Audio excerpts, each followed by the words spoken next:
That's good. We'll start anyway. Let's open our Bibles tonight to Revelation chapter 14.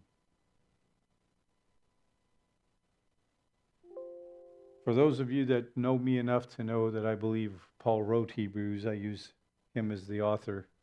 And he wrote in Hebrews that we were to not forsake the assembling of ourselves together, especially as that day is approaching. We need each other as the body.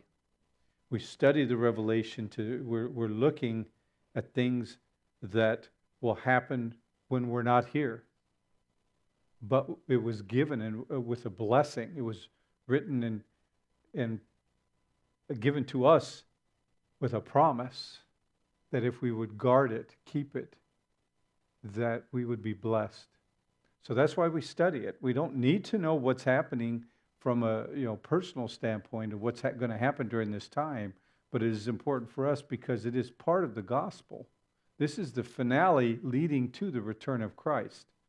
And it's showing God's promised judgment that's coming, including Satan and his judgment, final judgments.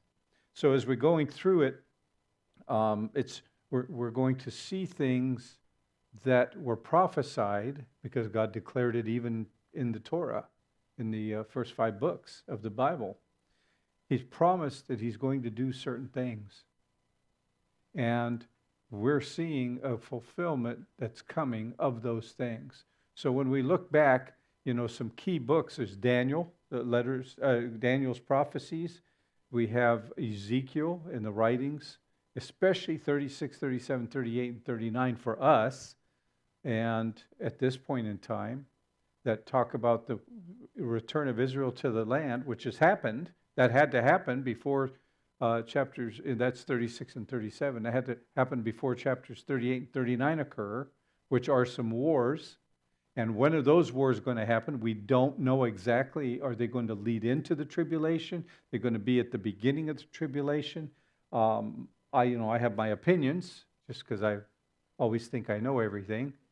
But it's, I believe those are going to very possibly be some skirmishes. There's 2 different ones. There's Psalm 83, which indicates certain countries right around Israel, the smaller countries, and then Ezekiel 38 and 39 are the bigger ones.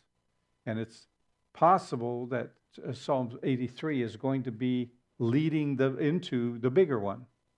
And but what it's going to do, it's going to bring about an environment in that area that I believe will lead to some decision to allow the rebuilding of the temple. So that's just, again, there's some speculation in there, but we do know what's going to happen. The timing is not exact. So we're going to pick up here in chapter 14, in verse 14. Last week we saw the 144,000 sealed earlier that were there with Christ in the temple. We saw the warning of 3 angels about the wrath of God that is still coming. We're already there, and we're getting into the finales. We've had the 7 trumpets, the 7 seals, and now the 7 trumpets, and coming up is the 7 bowls. And these are worse than all of it, and it just gets worse and worse.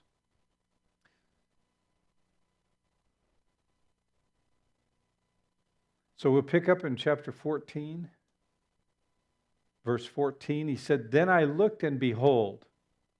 The behold is an imperative. That means you are to do this.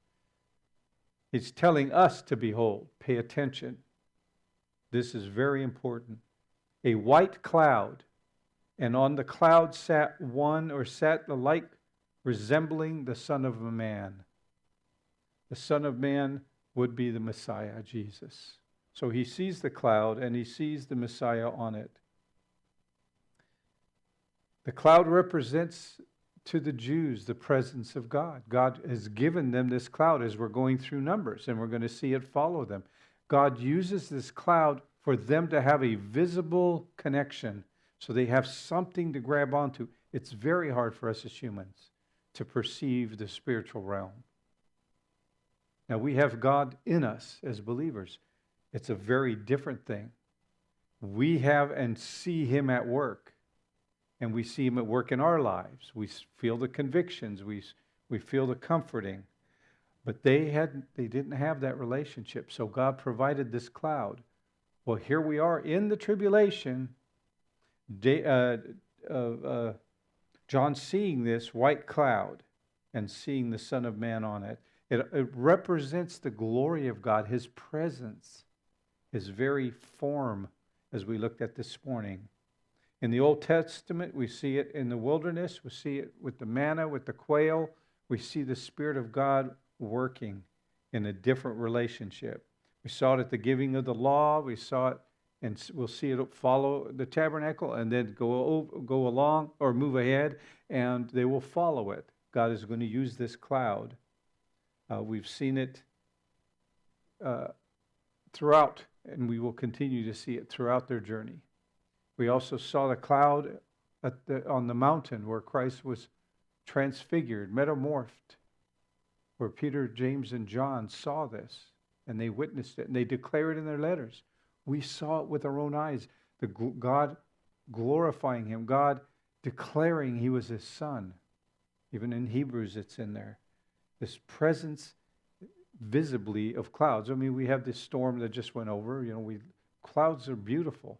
But one thing that's about clouds that sometimes we don't recognize or think about, the immense energy that's in them, that's stored up in all that cloud, and what can be released in a moment's notice. And they're tiny compared to what's going on here, and they're tiny compared to us and to the world. And yet so much energy is in them. We also see in 1 Kings chapter 8, when the priests bring the Ark of the Covenant in the mercy seat along with it, and they put it in the new temple. We see the whole temple is filled with clouds, or with a cloud, with the smoke. They can't even go in and minister because it's so heavy in there. It says in verse 11 of 1 Kings 8, so much that the priests could not continue ministering because of the cloud, for the glory of the Lord filled the house of the Lord. That is how God is presenting himself visibly to Israel. We don't need that. But they did. And so here we have the same thing, visible. Was the cloud made to look like heaven? Which came first? The cloud is a representation of things happening in heaven. Just as we talked about the animals, we've talked about the stones, the jewels that we call gems. They're just the tiny pieces of just the beauty of heaven. And as we're going through the Revelation, we see it when we're in the presence of God. We're going to see it in the New Jerusalem, these stones. We have the lightness, the brightness of God. He gives us that. We have light, which, if we will think about it, it is a small part of God's light. He is light. If you take the light away, plants can't live. We can't live. I mean, if the light is gone, it's a problem. God is light. And you can get into quantum physics, and you can see how God has given us a piece here, just a piece of his immense glory, just by virtue of the sun and the sunlight and the stars and such. In Ezekiel, during their 70 years of Judah's captivity, his glory leaves the temple because of their rejection. So we go on, we see it in Daniel's visions and such. So we go on here, but in the New Testament, we did see the Holy Spirit overshadow Mary during her conception in the form of a cloud. The Lord appears to the flocks of the shepherds keeping the flocks of the very lambs that were going to be used to be offered as sacrifices in Jerusalem. And if you would, turn with me to Matthew 24. We're going to look at a number of scriptures because remember, as we're going through the Revelation, It is referring to and bringing our attention to the conclusion or fulfillment of things that have been promised. It's really a summary of the entire 6,000 years of the history of the earth, of what God has promised and he's now doing, finishing. Matthew chapter 24. And we'll begin at verse 29. And Christ is foretelling about his return, what it's going to look like. Our Mashiach, our Messiah. In verse 29, immediately after the tribulation of those days, the sun will be darkened, the moon will not give its light, the stars will fall from heaven, and the powers of the heavens will be shaken. We're reading this occurring. Then the sign of the Son of Man will appear in heaven, and then all the tribes of the earth will mourn, and they will see the Son of Man coming on the clouds of heaven with power and great glory. And I know it was convenient and popular years ago to look at that and say, well, that's the clouds. He's coming with the clouds of believers. It's, clouds can be referred to as, large groups of people. But that's not what it's saying. It's very common throughout our scriptures that God brings himself and reveals himself in the clouds. If you remember in Acts chapter 1, when Christ ascended, the two men that were there, very possibly the same as the two witnesses that are going to be in Jerusalem. Very possible it's Moses and Elijah who were on the Mount of Transfiguration. But in any case, they said, why are you looking up, gazing and wondering? He's coming back the same way. He went up into the clouds, and he's coming back in the same way. Prophecy is pattern. God is very consistent in how he presents himself. So here it says, he's coming on the clouds of heaven with power and great glory. And we'll get more into that because we're going to see that further into the Revelation. And he will send his angels with a great sound of a trumpet, and they will gather together his elect from the four winds, from one end of heaven to the other. That is not the rapture. We'll again, as we get further into Revelation, we're going to look at that event of his physical stepping on this earth and where that's going to happen. Now turn to Daniel chapter 7. You probably should keep something in Daniel as we're going through this, because Daniel is an outline. We use it for our guidance in understanding a lot of this. In Daniel chapter 7, and we'll pick it up in verse 13, he receives this vision of this very event. Daniel 7:13. I was watching in the night visions, and behold, one like the Son of Man, coming with the clouds of heaven. Can that be any more direct? Links right to it. He came to the Ancient of Days, that would be the Father, and they brought him near before him. Then to him was given dominion and glory and a kingdom, so that all peoples, all nations and languages should serve him. His dominion is an everlasting dominion which shall not pass away, and his kingdom which shall not be destroyed. That is the finale. He comes to establish his kingdom. There's a 1,000-year reign on this earth before he makes a new heavens and a new earth. But his kingdom doesn't end. It continues into the new heaven and new earth. So next in Revelation chapter 14, we see the one who is in the similarity of the Son of Man, having on his head a golden crown, indicating royalty, authority, kingship, and in his hand a sharp sickle. Now this is where we start getting into some very different interpretations, and we don't want to interpret, we want to see what it says. The sickle was used for harvesting. That's pretty obvious. Christ's, it says, is sharp and ready to reap. What's he going to reap? Well, I'm going to just read this well, turn to Matthew 13. And in John chapter 5, I'm just going to read this as you're turning to Matthew 13:36.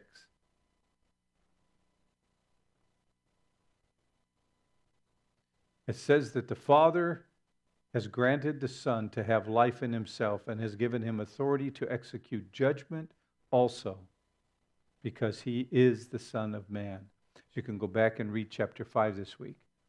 God has given the Messiah, Jesus of Nazareth, authority to execute judgment.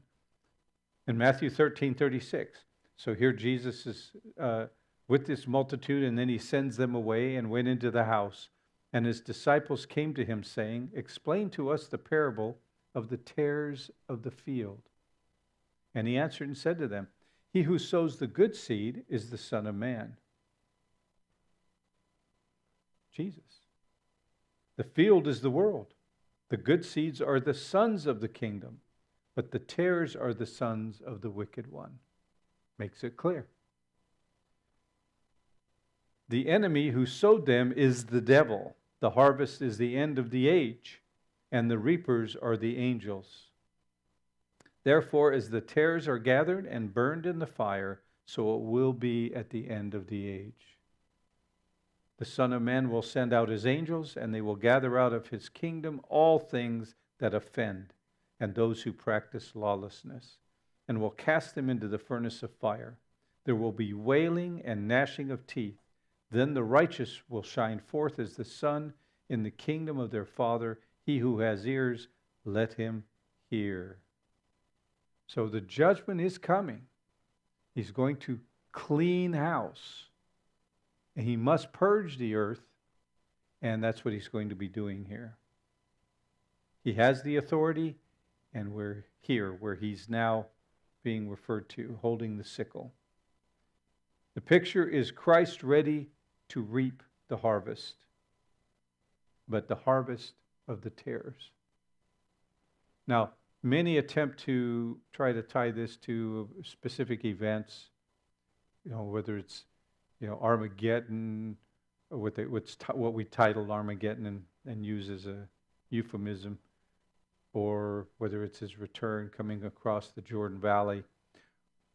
But by their very details, we know that this is going to be judgments against unbelievers. The so-called Battle of Armageddon is against Christ. So we can't confuse the two. This is not his battle to fight off those who are coming against him. So what's coming next is the 7 bold judgments, and they're going to be harsher. I believe that this section that we're in and that we've been in is the summary of the judgments that are coming. That this isn't a linear timeline we're not in the middle of a timeline. It's a summary of what is coming to this point, coming after this point. So in verse 15, back in Revelation chapter 14, we got through one verse. Another angel. Now, in contrast to the first one, but it's another in the Greek, it's very clear. It's another of the same kind, another of a similar type, came out of the temple, crying with a loud voice to him who sat on the cloud. Again, it's the Son of God, the Son of Man, Christ. Thrust in your sickle and reap, for the time has come for you to reap, for the harvest of the earth is ripe. It's not a command. It's a, hey, this is it. It's really an encouraging, recognizing what's coming. Thrust in your sickle. The time is ripe. The earth is ripe. This is an angel and literally crying out to Christ. This word that's used here is one that you might find identified by wailing and crying, like at a funeral procession where people are just, especially Jews, they really go through this grieving and verbally wailing at a funeral procession or in a funeral procession. That's the word that's be used. It's not a cry out of joy, it's a cry out of wailing, like this is it, this is bad stuff coming. It's usually a cry of vengeance, and when we see a lot of the funeral processions in the Mid-East, there is that crying out. They want justice for the murder or killing of their child. And that's the kind of wailing this angel is presenting, crying out, thrust in your sickle, or send it in. Obviously a metaphor here. But whatever he's going to do, the Son is going to initiate it. So he, in verse 16, who sat on the cloud, again Christ, thrust in his sickle on the earth, and the earth was reaped. The first harvest isn't ripe in the sense of ready. The word here that when it talks about the ripe is a Greek word that means it's dried up and withered. It no longer has any benefit. It's the stuff you don't want. Clean it out. It has no benefit. It's wasted. So the Greek makes it more clear than the English does of the purpose of this particular harvest. So it's of no use. So the harvesting is to cut off, destroy, clear the land of what's not good. So now we're going to see another harvest in verse 17. Then another angel, the same thing, of the same kind, came out of the temple, which is in heaven. He also having a sharp sickle. This angel has a sickle. Remember what Jesus said? The angels are going to do reaping as well. The angel came out from, when it says the temple, it's the altar, from the altar of incense that was represented in the altar of incense to the tabernacle. Here it is before God. So God gave a picture of the scene of God to Israel. That's what the whole Holy of Holies is about, and the whole holy place and the whole tabernacle is about giving us a glimpse. We talked about that with the flags, with the banners of the encampments, and all of these things are pictures that God has given us of heaven. And that's why I believe, since angels came first, and the definitions or the attempted descriptions of the angels that are seen throughout the Old Testament are animals, often have animal heads or animal faces. I believe it's very probable that God has created the animals to give us a piece of what is in heaven, just as he did with Israel, just as he did with the gems, as he is with the light. He's giving us things that we will relate to when we get there. But this one came out from the altar who had power over fire. So this is going to be a different one. We see the prayers of the saints going up in the smoke that's coming from this altar, which is burning. So he's coming out with the smoke from the altar, with the fire from the altar. So what was in their prayers? Cries for vengeance, to avenge them that had been killed during the tribulation up to that point. So in Revelation, if you turn back for a minute, Revelation 6:9, we have that event given to us, Revelation 6:9. So when he opened the fifth seal, he said, I saw under the altar, that's the incense altar, the souls of those who had been slain for the word of God and for the testimony which they had held. They were testifying that Jesus is the Messiah. And they cried with a loud voice, saying, How long, O Lord, holy and true, until you judge and avenge our blood on those who dwell on the earth? That's what's happening here. This is the time for that for their blood to be avenged. So back to 14:18. So this angel has power over fire. So that should give us another clue too. This is a different type of judgment. And it's the other angel, also cried with a loud cry to him who had the sharp sickle. So you got to keep track of this. Thrust in your sharp sickle and gather the clusters of the vine of the earth, for her grapes are fully ripe, fully mature, ready for harvesting. Now we're given some background on this. So if you turn with me to Zechariah 14. That's the next to the last book of the Old Testament, right before the Italian author.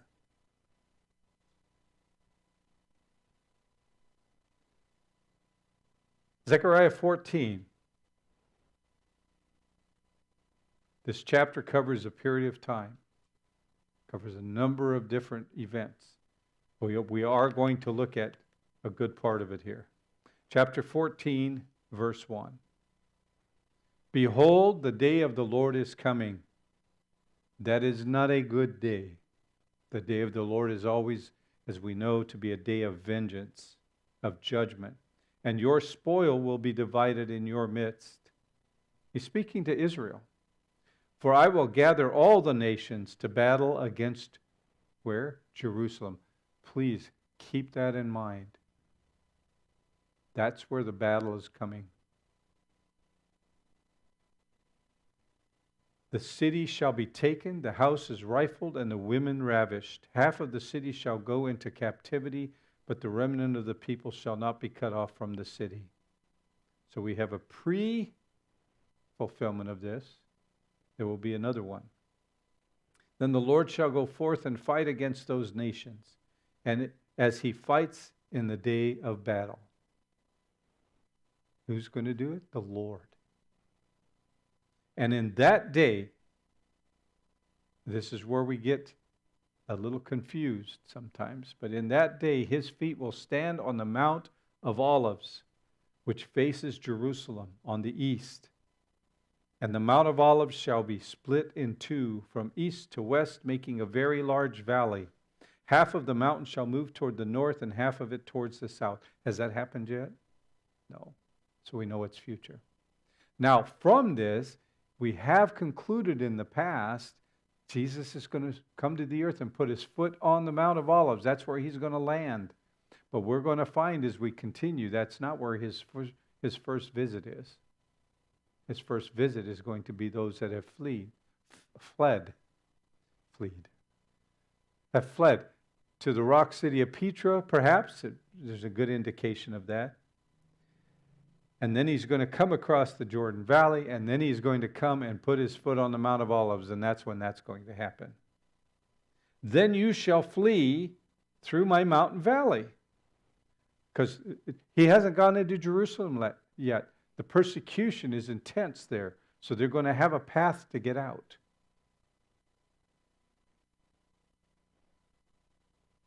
For the mountain valley shall reach to Azal. Yes, you shall flee as you fled from the earthquake in the days of Uzziah, king of Judah. Thus the Lord my God will come, and all the saints with you. It shall come to pass in that day there will be no light, the lights will diminish. It shall be one day which is known to the Lord, neither day nor night. But at the evening time it shall happen that it will be light. And in that day it shall be that the living waters shall flow from Jerusalem. He's coming. He will come and make his place on the Temple Mount. Half of them toward the eastern sea, half of them toward the western sea. And both summer and winter it shall come, and the Lord Yahweh shall be king over all the earth. That is a crucial verse, because the word that is used there in the Hebrew is Yahweh. And he will be king over all the earth. Who's going to be king? Jesus. In that day it shall be, the Lord is one. The Lord Yahweh is one. And his name one.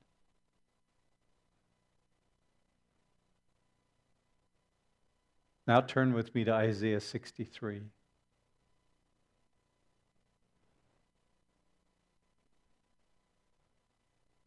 Isaiah 63, and we'll start at the first verse. Now this is why I wanted to inject this, because this is where Christ is going to first come. And by the way, just as a reminder, Jesus warned the disciples, don't follow guys who say Jesus, that he's over here in a cave, he's over there. When he comes back, he's coming back with brightness, lightness, like lightning. I mean, we saw even in today, we see this lightning. Sometimes the storms are so intense, we'll see lightning cross the sky. go over 20, 30 miles across the sky, bright. He's coming back. People are going to see him and know him. It's not going to be a secret visit. They're going to know him. Who is this who comes from Eden? Isaiah 63:1. With dyed garments from Basra. This, the glorious one, or the one who is glorious in his apparel, traveling in the greatness of his strength. That's where he's coming first, into this area. I who speak in righteousness, mighty to save. That's Jesus. It's him speaking. Why is your apparel red and your garments like one who treads in the winepress? Remember, this is before he gets to what we call the Battle of Armageddon. So the Messiah answers, I have trodden the winepress alone. This is the wine. And from the peoples no one was with me. For I have trodden them in my anger, I have trampled them in my fury, their blood is sprinkled on my garments, I have stained all my robes. For the day of vengeance is in my heart, and the year of my redeemed has come. I looked, but there was no one to help, and I wondered that there was no one to uphold. Therefore my own arm brought salvation for me, and my own fury it sustained me. I have trodden down the peoples in my anger, made them drunk in my fury, and brought down their strength to the earth. That's the winepress. This judgment is a judgment against, again, those who are his enemies. So we've assumed for a long time, there was an assumption that Jesus was going to land on the Mount of Olives, and then we'd come back with him. He doesn't need our help. We're not going to fight. Okay, we're just there because we're coming with him. He's going to establish his kingdom, and we're going to be there with him. He does the work. He doesn't need our help. Nor do we have the authority, nor do we have the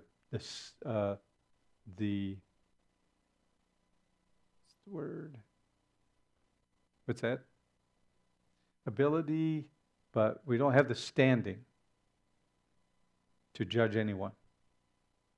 It's only Christ. So we have him.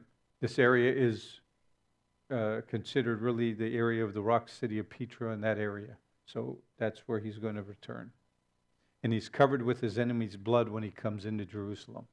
And that's in the valley of the Kidron Valley, when he comes across and he's in the mountain, the Mount of Olives splits. He's going to come into the east gate area and go up into the Temple Mount.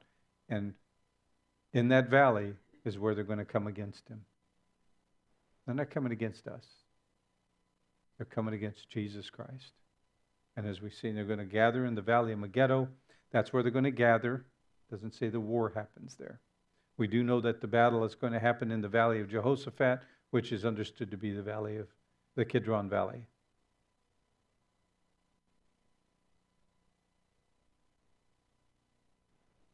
He's coming back in fury and his wrath.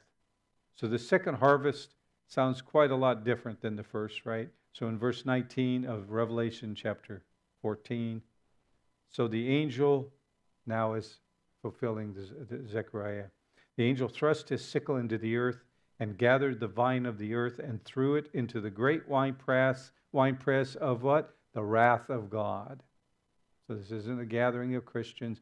Some say, well, this is a part of this is a rapture, when it's going to occur and such. No, you do not want to be in this collection. It's the wrath of God, the great winepress. And the winepress was trampled outside the city, and the blood came out of the winepress up to the horses' bridles for 1,600 furlongs. Now, I know we've discussed it and talked about it. The blood could, in certain parts, it doesn't say it's going to be up to the bridles of horses the entire distance. If you read it carefully, up to the horses' bridles. That can be from 1 inch up to, in some places, it will be up that deep, the blood. So it helps us to understand, that it can happen in the Kidron Valley, which is where where the scriptures, I believe, are pointing. But it's going to drain out into the Mediterranean, because that's the course of the river. I can't remember the river name. Doesn't it? It reaches out into the Sharon Valley. Yeah.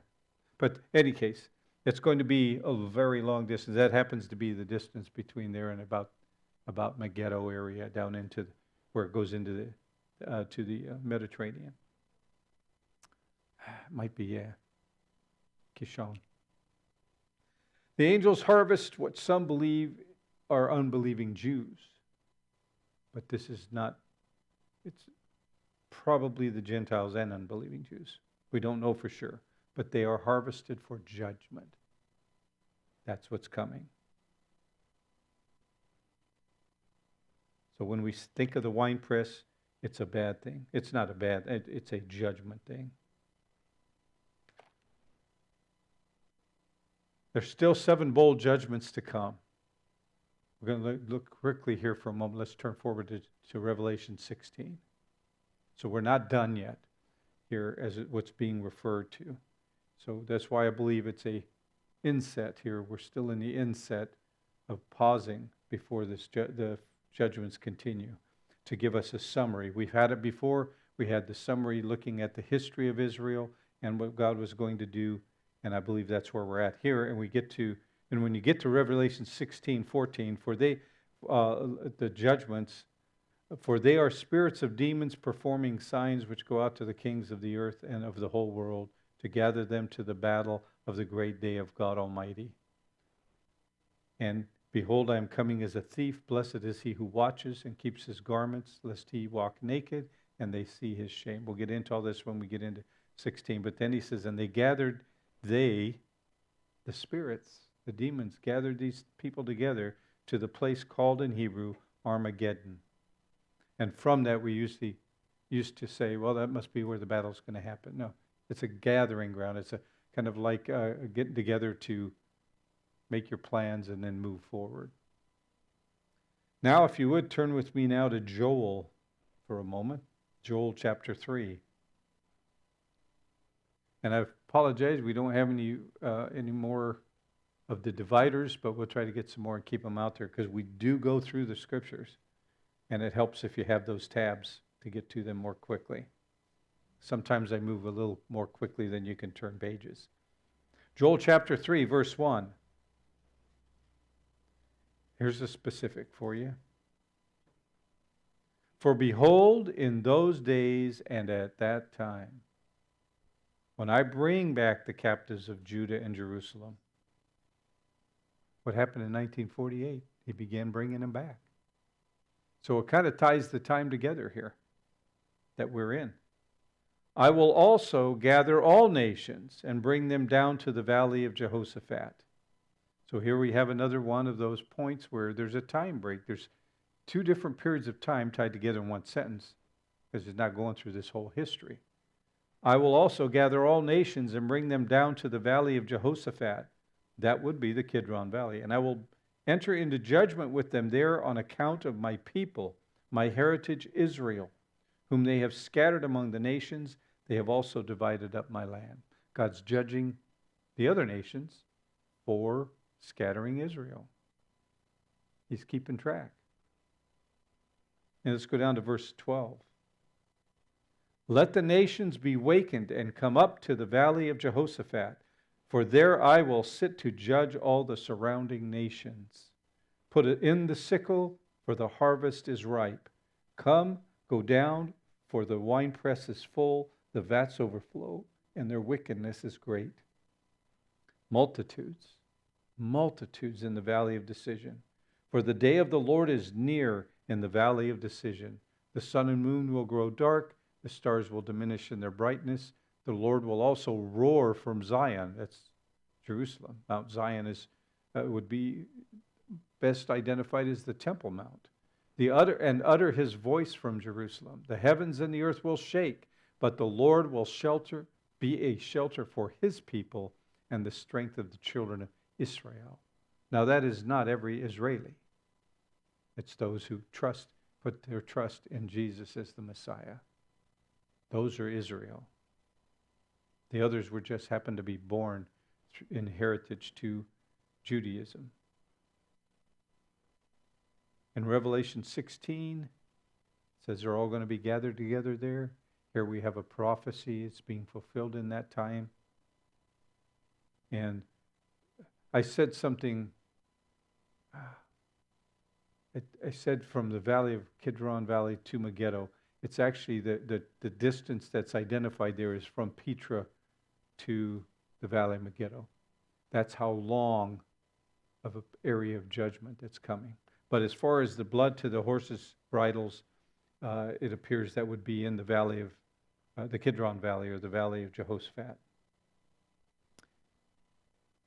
But remember, it doesn't indicate that it's going to be that deep. The blood's going to be that deep the whole way. So, if it was, then I did some little bits of math, but there's not enough blood if every person died and all their blood was spilled to fill that 180 miles up to a horse's bridle. There's just not enough blood in the world to do that. So keeping that in mind, and keeping in mind he said up to, that word, that phrase in the Greek would mean it could be this low, but it will be at points up to this level. Throughout, God has given us in the world the opportunity to trust in his solution throughout history. Previous to Christ, with the promises, with the types and the shadows, giving people the opportunity to believe that he was going to bring a Messiah. And after Christ came, Christ himself as the example in the history. And we have the record here still 2,000 years later of men who walked with him, who saw Christ. They're testifying to us today. What's going to happen? It's not new. It's not a new revelation. It's a reiterating of what God has already said is going to happen. But in order to avoid it, you must put your trust in the Messiah, in his redeeming work on the cross. That's the trust he wants. Without that, you can trust him for all kinds of things, thinking he's going to give them to you. It doesn't matter. It's about our salvation and about avoiding this very event and being part of it. So next week we're going to pick up in chapter 15. It's going to get really interesting. Let's pray. Almighty God, as creator, knowing, and as you told us, you know the end all the way from the beginning. The things that have been done, you told ahead of time, so that we can know the things you say are going to come are real and inevitable and imminent. So Father, may we take this to heart, to see what's coming for those earth dwellers who have rejected you. May we make it our highest priority to be that testifier to those around us who may never hear from anyone else. May we be faithful with this message, guarding this, protecting it, and declaring it. As a just God, Lord, we know you must do this. We thank you for sharing with us your heart, loving us to lead us to repentance. Father, if there is anyone who's here or listening that has not made that commitment to you, has not put their trust in you, may they bow their knee tonight and make that decision. May we reflect you this week in our walks, in our lives. And what a privilege it is to serve you and to carry on your work until this time comes. We bless you. We thank you. And we ask for your strength and empowerment through the Holy Spirit. In Jesus of Nazareth's name, the name above all names. Amen. You can stop it now. Any thoughts, questions?